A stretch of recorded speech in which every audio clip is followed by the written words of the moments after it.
I don't believe men are the problem. I believe that men have caused a lot of the problems. And I think men have caused a lot of the problems at the will of a very small group of men. I think if we're honest, we know that the problem is late capitalism is the problem. That's the problem. Where you can where too much power can be stored in one place. And just how it was disseminated was through men. So I think the system was the problem, but men were kind of like the stormtroopers of that empire. So I don't believe men are the problem. I do believe that men are the solution. And you'll hear me say it quite a lot. If, as a man, we have a choice. We can be the poison or we can bring the medicine. And nature tells us that where there's poison, the medicine is close by. So I think we've got to a stage, whether we like it or not, as men, that we have a really important role to play. And that's in cleaning up the past and preparing for the future. You know, we have to play a role in the change. We can't just sit back and go, "Oh, men done a terrible job of all of this. Like, we're just going to leave it to women now to sort out. Let's give women a go." Like, I don't buy that shit. You know, that is like literally like phoning up your mum and going like, "Can you do my laundry on the weekend?" Like, if it's your mess, you clean it up.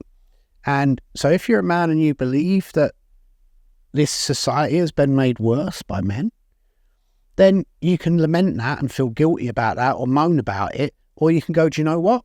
Well, it's about time men show up in a really positive, great way and just show what beauty and power and strength and allyship and comradeship and all that good stuff that we can bring when we're in a good space." And so I don't believe we're the problem. I believe we're part of the solution, at least 50% of the solution. And that's pretty good odds. You know, I use stormtroopers there, so I'm going to use Han Solo here. It's like, never tell me the odds. 50% is enough.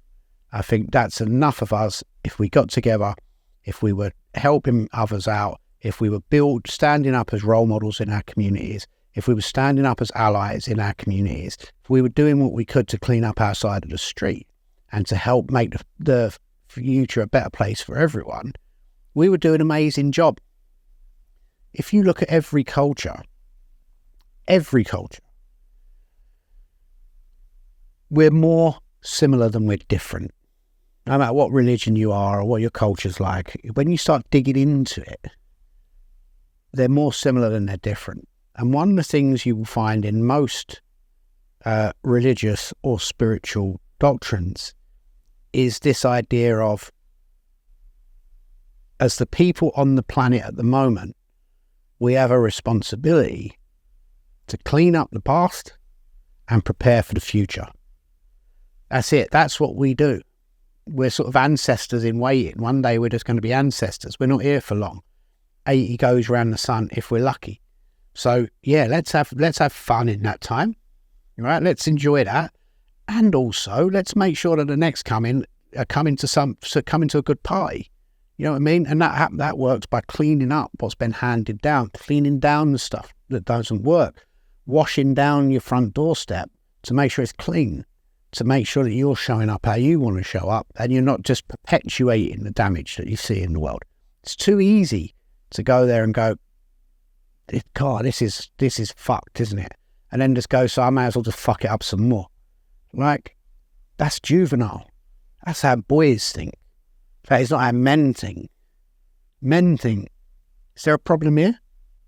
All right, I think I can make that better." Even if sometimes it's more painful for me. Even if sometimes it's not going to be easy. It's the right thing to do. That's what we've done. We plant trees that we will never eat the fruit of. That's when we're at our best. That's when we're at our best. And I believe men at their best,